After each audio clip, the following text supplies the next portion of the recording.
Mayong adlaw, universe. Kag tani ka mo naman ang sa mayong kimtangan. Kag madamo salamat sa inyo mga paglantaw. Kag pagpadang pagsuporta sa akong mga videos. Halong gid kamo dira. Ari na ang preliminary competition sa Miss Universe 2020. Ari na ang performance ni Rabia. Gani, mga bashers.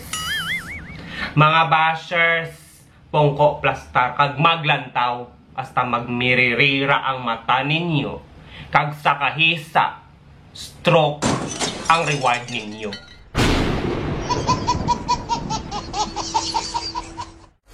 Philippines. Te, kita nyo, sa intro pa lang, kampyon, makahambal ka, basta Ilongga, gwapa. Pero para sa inyo mga bashers, may kulang pagidya. Kalma, kay kung sa online, ang inyong kabuhi daw sa ka-perfect. Pero sa tutuod, ang inyong kabuhi, kabuisit. Hi, Philippines! Rabia is currently an ambassador for her country's Department of Education.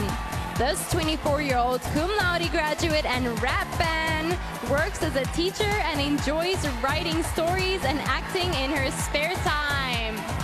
Philippines!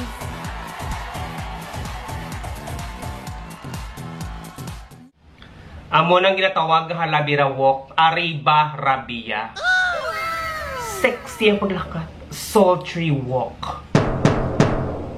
Lantawang balikawang ni Rabia, kon makahampas, hampas halin sa Luzon, pakato hampas pa Mindanao. Di mga bashers, may kulang sa gihapon. Kabalo ko, para sa inyo, may kulang gid gyapon, gani kalma. Kay base ko na kung makahampas sa inyo, espiritu nyo magsala-sala.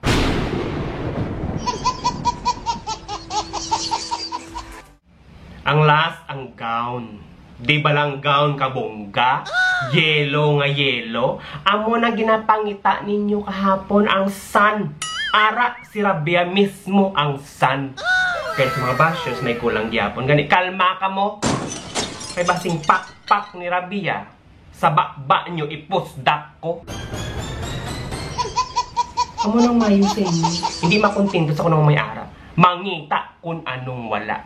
Pero bagay man ina sa inyo, mga bashers. Bagay gid ina sa inyo. Mangita sang kulang. Kaya wala labot nga baghak ka mo. Kulang-kulang pa ka mo.